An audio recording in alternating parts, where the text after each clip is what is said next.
Hi. I just wanted to update everybody on the February 8th meeting. I accidentally didn't turn the sound on, and so you didn't see me because I'm usually behind the camera anyway.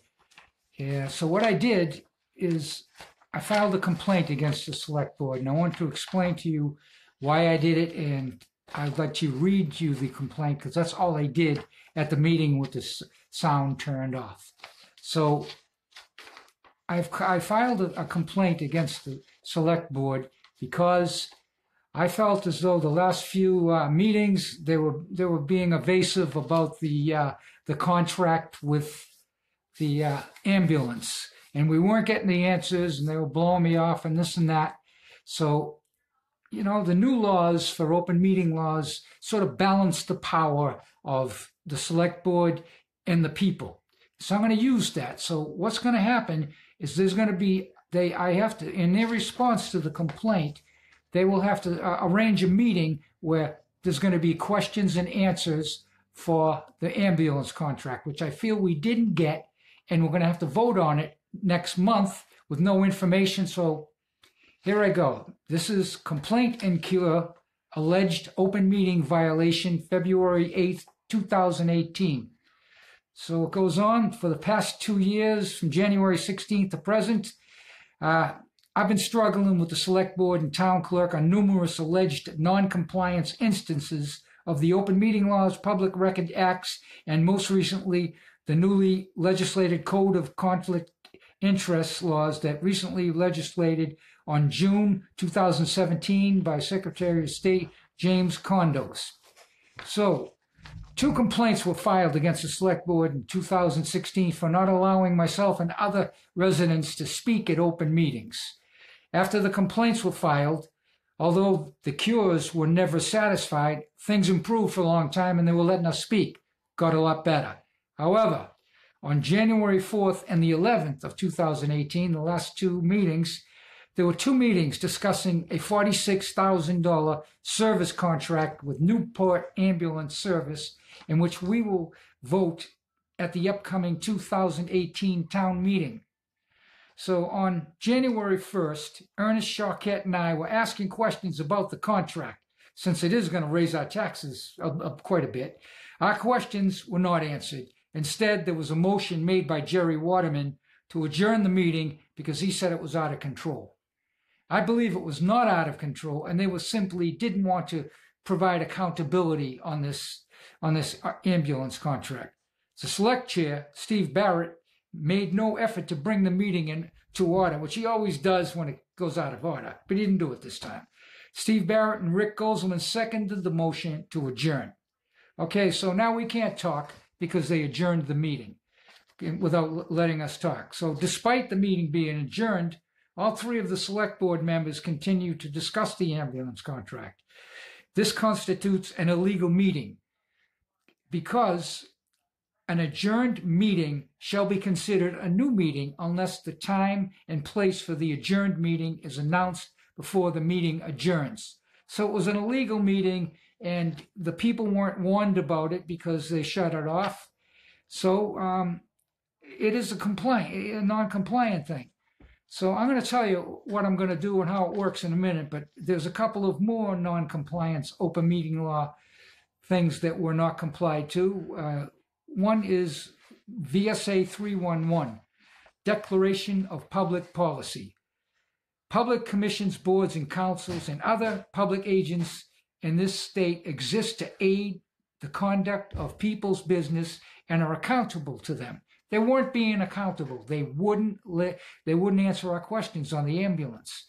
And furthermore, the Constitution, Vermont Constitution, Chapter 1, Article 6, that all power being originally inherent in and consequently derived from the people, therefore all offices of the government, whether legislative or executive, are their trustees and servants, and at all times in a legal way accountable to them.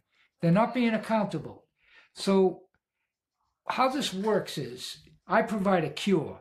I ask them to do something so it won't go any further. Technically, it can go into Superior Court in New Orleans with a jury and a trial.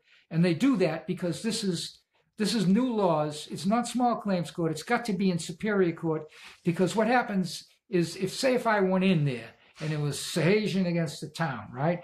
And a judge makes a decision on one of the laws, which often happens because laws are not always cut and dry. Then it becomes case law, which can be referred to by other lawyers who have similar cases. So that's why it's so important, and that's why it has to be Superior Court. So I provide a cure. If they satisfy the cure, there's no court after that. So my cure is, I want them to schedule a special meeting where all questions from the people of town Newport be answered about the NAS ambulance contract and other details to their satisfaction, no matter how long this takes.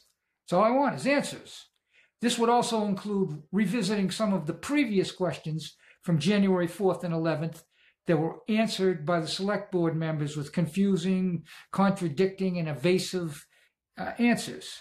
Number 2, I want them to provide all the existing documents in the town's possession from 2017 and 2018 concerning the NAS ambulance deal, which would include all written correspondence and any other related documents. We just want information, that's all. We don't know nothing about this ambulance contract. They want $46,000 for a service contract, and on top of that, they make $800 to $1,000 on every service call they make. Last year, they made $150,000, okay? So, and if you're on Medicare and you get a 20% deductible and you call them, they're going to send you a bill too. So your taxes go up and you pay the deductible if you have that, or you have no insurance, they send you a bill for the whole amount. So the fourth cure is, I want a discussion of the related conflict of interest definition, which was also cut short and left unaccounted by the board.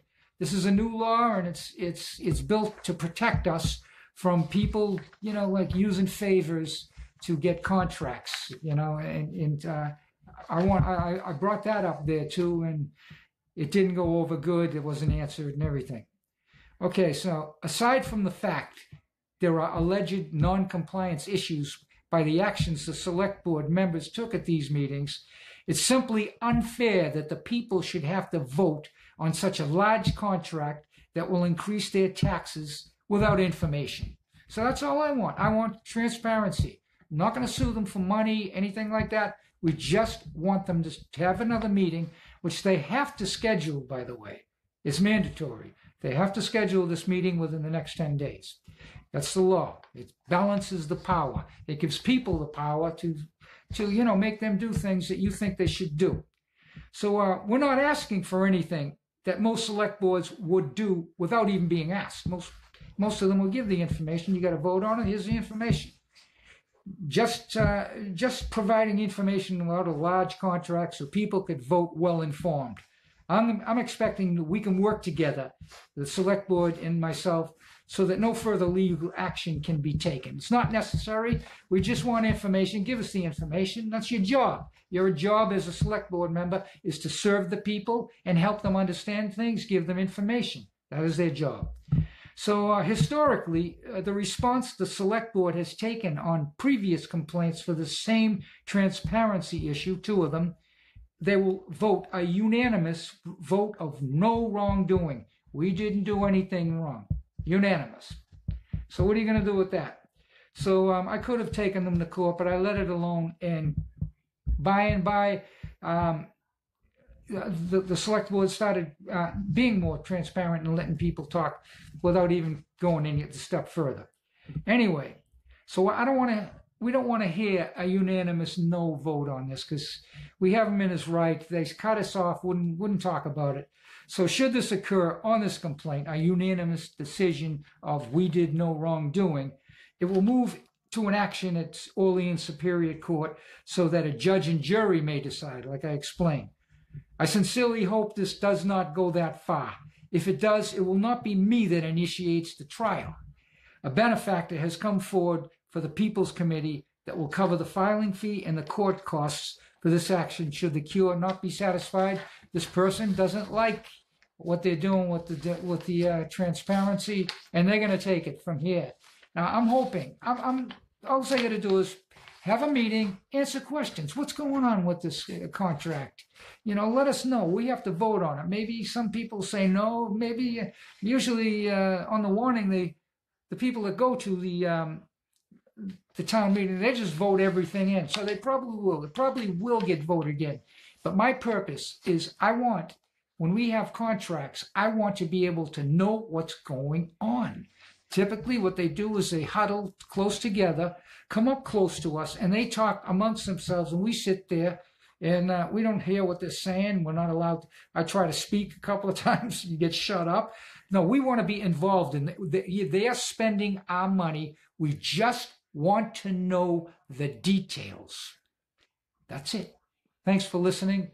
Sorry I screwed up on the sound on the first part of it, but good night.